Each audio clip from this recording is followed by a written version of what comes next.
What's up, CB fam? Today we are going to be getting on with the SG build. I have some goodies which I will show you in just a second, just to document all the stuff we're doing. Let me show you real quick the SF Forester progression. I'll have to flip you around here, but it looks actually pretty nice now. Got it cleaned up, but here we go. Let me check you in on that. All right, there we go. Got it washed up. I think the plan is we're gonna rattle can it like a OD green or a tan, like a desert tan color, and we'll see where things go from there. We're gonna have to sand it, take the badges off, all the badging off, sand it down. Just a little bit. We're just going to rattle can it, but sand the clear coat off. I mean, it looks worlds better now than it did. It's also clean on the inside. Cleaned up pretty nice. Still smells of smoke a little bit. The door jam's cleaned up nice. Everything. I mean, for what it is, it cleaned up really good. Up in here. So it still has check engine light for O2 sensor, low voltage, so I'm not going to worry too much about that. I don't have to worry about emissions where I'm at. So there she blows. That's the cheap Forester build. We'll get some aggressive, more meaty tires on it. Maybe even put a roof rack and some light pods on it, and it should be ready for the off-road for as long as it goes. It does have rod knock. I have extra thick oil that seemed to help, so I think it's rod knock. Who knows, it might be piston slap. It goes away, but it only goes away after like 30 minutes of driving. So there she blows. Not bad for 500 bucks. So we'll catch you up back on this build probably tomorrow. We'll get the rattle can done. I think today the plan is to go ahead and knock out the brakes on the SG. Let me show you that. And we got a new car for the channel. It's not going to get much done to it just yet. It's going to stay bone stock like I bought it, but it's a high mileage car. Show you guys that in a little bit. But here's the SG. It's been a while since we updated you on that. Since that last update, I believe we've done a lot of different stuff. We've done Koenig hypergrams, 17 by 7.5. And then I've got, I believe, 225s. Yeah, 225, 50, 17s. All the way around square. They're General G-Max, which I really actually like the General G-Max. They ride really good. Quiet, pretty grippy for an all-season tire. This is actually my wife's daily, so I didn't get any like summer tires or anything. When it's something that was going to be decent. They're okay in the snow. I've had it out a little bit in the snow, and it has a tendency to understeer. I think because of the tires, they're not the greatest in the snow. But let's see, what else have we done on the SG? We've done a Cobb short throw shifter. Car's a mess. Purchased having 2 children under the age of 2. Cobb short shifter. Purple eBay shift knob. Let's see. And a Yonaka exhaust, just a catback exhaust, but with the price of downpipes these days, I think I'm going to end up getting my downpipe from my WRX. It was on there before, re-welding it together and putting that sucker on here and going to full stage 2 build.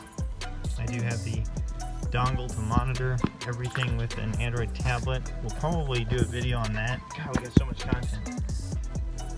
So we got a lot of stuff going on. But anyway, first things first, let me show you the goodies we got here. Gonna be installing these. They are Subaru 2-pot in the rear and 4-pot in the front brakes. It's my understanding the only modification needed for the brakes is the need to get a cartboy adapter that works with both the Subaru brakes and the Brembo brakes in the rear. And those are actually right here. Cartboy is very proud of these because they're like $200 for just a bracket. But that'll go on there. We'll see how it fits. I don't exactly know how it works, but it can't be too terribly difficult. But first things first, we're going to get these brake calipers perfect, cleaned up, get the rotors off, take the rotors over to O'Reilly's and have them turned, and pick up a few things for the SF Forester. I don't think you have to do anything with the e-brake cable, although I'm not for sure on that. We do have it just in case we need it. So, anyway, thanks for watching, guys, and stay tuned. So, maximizing the time here, we got a exhaust put on the SF Forester, the 2001. It was there, it just wasn't hooked up correctly. While we wait on the rotors to be turned at O'Reilly's. So O'Reilly's turning our rotors, and we wanted to make use of the time. We're going to clean up the calipers. Got all that off over there on the countertop. So yeah, we'll clean those up, get them all nice and touch up some paint on them, make sure they're all clean and everything like that, and then should be good to get the new pads installed, the new rotors on, and go from there. Stay tuned. And so the install of the Subaru 4-pot, 2-pot brakes is done and complete. A few tips or tricks along the way that I had to take an extra amount of time and figure out is that the Cartboy V2 adapters suck. They're terrible. They're just off enough, the machining is just off enough that you have to use a file on one of the mounting bracket bolts to get the Cartboy adapter to thread properly. I did not use the supplied Cartboy bolts. I used the OEM bolts, the caliper bracket bolts to bolt the Cartboy adapter to the hub. Then I used the supplied Cartboy Allen bolts to bolt the caliper into the Cartboy bracket. So let me show you if I can here. You can see, maybe you can see, I don't know, but the Cartboy adapter is here. It sets on the inside, and then the caliper bracket bolt is right here. So the Cartboy adapter is right here, caliper bracket bolt right here. Okay, these are the OEM bolts I used. These are supplied Cartboy bolts I used. I didn't use the long Cartboy bolts just because they grab the back of the rotor. So I don't know if maybe those are for a different car or whatnot, but you can see here, these are the longer of the Cartboy bolts here, and when screwing these all the way into the back of the caliper, they came through far enough that they actually hit the rotor. So you can see at some point we're going to powder coat these, probably purple, but right now I didn't want to fork up the cash for a rebuild kit, because when I do powder coat them, they're going to get rebuilt, repainted, or not repainted, the Subaru will be placed back on them. But as you can see, the STI Genome suspension there. I will say this, one thing I did not mention in a previous video is on the STI Genome suspension, the Koenig hypergrams are great. The 225 50s rub a little bit in the rear on hard corners and serious bumps. So, and that is with the Subtle Solutions 3/8 spacer. So one thing that was concerning to me when I installed the STI Genome suspension is that I wouldn't have enough top hat threads on the strut top hat for the 3/8 Subtle Solutions, but you actually do have just enough. So you don't have to buy, you don't basically have to take the spring strut combination apart, hammer out the top hat bolts and put longer ones in there until you get the 1/2-inch spacer, the Subtle Solutions spacer. And the Subtle Solutions 3/8 spacer fits just well enough that you don't have to basically do any of that. So if you are thinking about getting a Subtle Solutions for the Forester saggy butt problem, then if you do get the 1/2-inch, you probably will need, at least with my STI Genome suspension, I would have needed, had I gotten the 1/2-inch, sorry, it's been a long day, I would have needed a longer top hat bolt. But as it stood, I didn't need anything, so we're putting everything, rounding everything up. I thought before I put the rear wheels on though, I would let you guys know a little tips and tricks on this kit, the Cartboy adapter kit. All in, it was about $850 to do the full conversion. We did bleed the brakes, starting with the passenger rear, came up to the driver front, driver rear, and then passenger front per the OEM specs.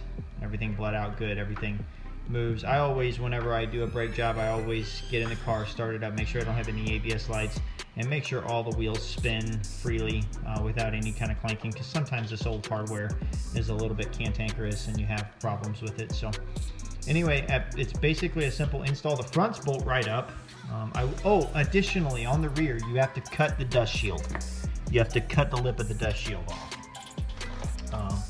if you're going to do this conversion, because the rear caliper, although the contact patch is not any bigger than the rear caliper on the OEM, it is the contact patch is actually set out from the center of the caliper just enough that you have to actually cut.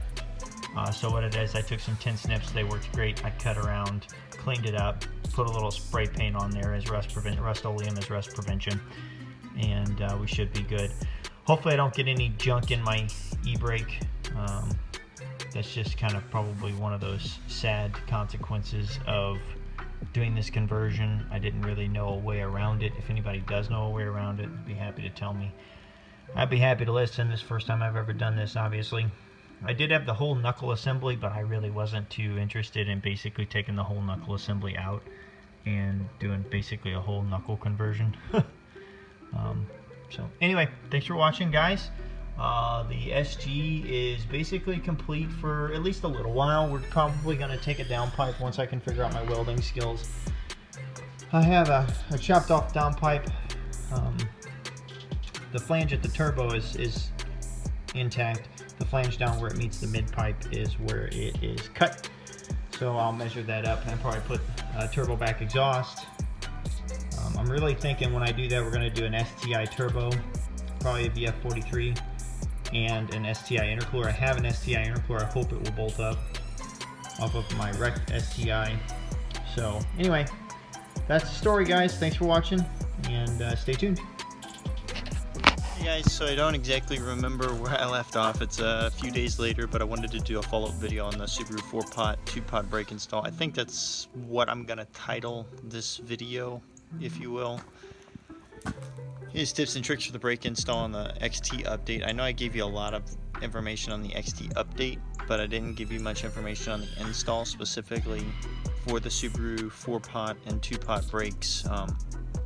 Shout out to JSpec Auto and Ecotech Auto Import Service, Ecotech Import Auto Service, for hooking me up with the Subaru 4-pot and 2-pot brakes. I just got the install finished a few days ago, and now we're going to do the follow-up. So let me transition you to the car, and we'll show you what we've done and talk about it, okay? So this is a 2004 Subaru Forester XT 5-speed manual. And I've been going through and doing a few mods and builds, but one mod I want to specifically talk about is the Subaru 4-pot, 2-pot brake install. A few things that I have figured out.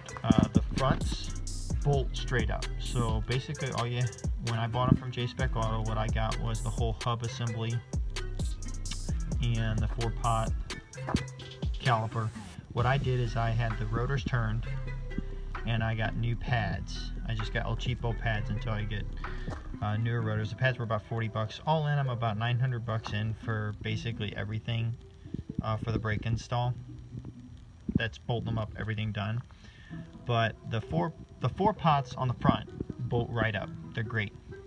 They don't have to do any modification with the brake dust shield, or anything. Okay, it's in the rears that you get the problems. Okay, so the rear brakes were a little bit more rusty and crusty than the fronts, and so they required a little bit more getting off, cleaning up, and stuff like that. I guess just the nature of the beast. But on the rear to install, I know I did talk a little bit in the last segment about the cartboy adapter and how bad it sucks. I don't know that there's a better solution for adapting these brakes to the rear. I did talk about how you have to cut the brake shield. One thing I didn't mention, and I feel like probably is worth mentioning, is the cheapest I have found, if you have to replace the pins and the retainer clip and all that hardware, the cheapest I have found a replacement for that is $40, and that's on Fast WRX. $40 for a brake hardware kit, which is absolutely ridiculous per caliper. So you're looking at $160 just for a few pins, a retainer clip.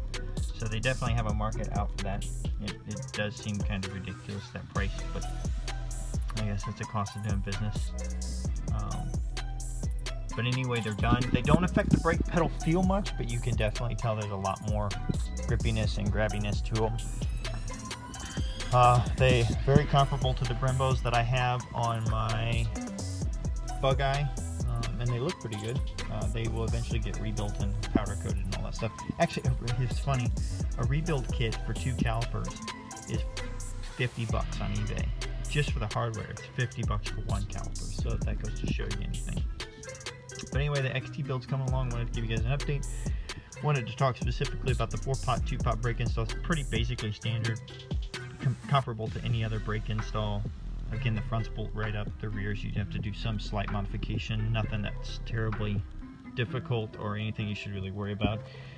Definitely you can tackle it in your home garage. No lift needed, no special tools or anything like that. You can get it hammered out and done in a matter of a few hours. So anyway, thanks for watching, guys. Have a great day.